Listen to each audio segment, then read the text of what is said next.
Il était 19h47 et d'un coup, difficile de comprendre. J'ai pourtant vécu déjà des tremblements de terre au Japon, mais là, quelque chose d'énorme, vraiment énorme, impossible de tenir debout, tout qui se renverse, un bruit incroyable. Je pense que j'ai pas, personne n'a pu réaliser vraiment ce que c'était, tellement c'était puissant et tellement c'était abrutissant.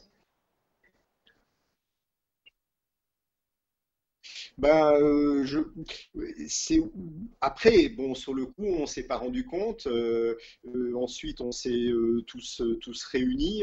Bien sûr, on a réalisé que c'est un tremblement de terre. Il y a eu tout de suite une petite réplique et une deuxième violente. Et là, effectivement, il y a des gens qui qui ont vraiment paniqué. Une dame a fait un arrêt cardiaque. Il a fallu la réanimer. Et à partir de là, bon, ça a été vraiment compliqué parce que il y a eu une alerte tsunami. Et il faut savoir que l'île Gilière où je me trouvais est totalement plate.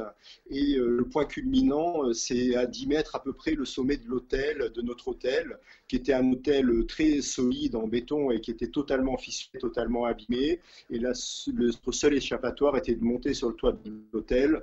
Et on attendait sur la plage pour voir si ce tsunami allait arriver. Ça, c'était vraiment inquiétant. Nous, adultes, on essayait de faire bonne figure parce qu'il y avait des ados qui pensaient sans doute à la Thaïlande et qui étaient assez effrayés. J'ai eu très peur pour ma fille, bien sûr, mais on essayait de rester vigilant et concentré. Et après à peu près 1 heure et demie, heureusement, cette alerte tsunami a été levée. Le lendemain, nous avons passé la nuit sur la plage avec des répliques permanentes à peu près tous les quarts d'heure. Personne n'a dormi, on s'est un peu assoupi. Et l'île a été évacuée le lendemain matin. Des bateaux de l'armée devaient venir nous chercher, mais ils ne sont pas venus. Et c'est des pêcheurs qui nous ont permis de traverser jusque sur Langbok, qui est juste en face à un quart d'heure de bateau. Sur des bateaux surchargés avec les bagages, nos bagages, etc. D'ailleurs, eu une pensée pour les migrants à ce moment-là qui vivent des choses bien plus difficiles que ça. Il y avait des blessés, des gens avec des fractures ouvertes, des fractures.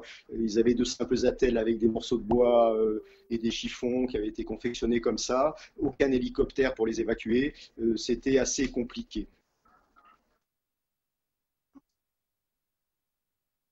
Euh, On se doute qu'il y a des victimes. On a quelques nouvelles par les employés de l'hôtel qui sont restés avec nous, qui sont d'ailleurs qui ont essayé d'intervenir mieux auprès de nous, qui avaient leur famille en face à Lombok. Mais bon, ils avaient des nouvelles, mais pas trop parce que tout était coupé, plus d'internet, plus de téléphone, bien sûr. Mais on commençait à savoir qu'il y avait quand même pas mal de victimes.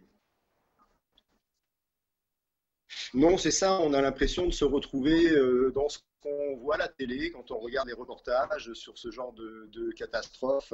Et alors après, quand on est arrivé à Lombok de l'autre côté, il a fallu traverser toute l'île, les secours étaient très mal organisés, et là c'était vraiment totalement dévasté. On avait l'impression de se trouver dans une ville en guerre, en Syrie, je ne sais où. Et ça c'était terrible parce que vraiment ces gens qui ont tout perdu, ils ont perdu leur travail, ils ont perdu leur maison et pour certains d'entre eux, leur vie ou un membre de leur famille. Nous, on a vécu ce cauchemar pendant 48 heures, un peu plus, mais eux, maintenant, ils doivent tout reconstruire et on a une pensée émue pour eux.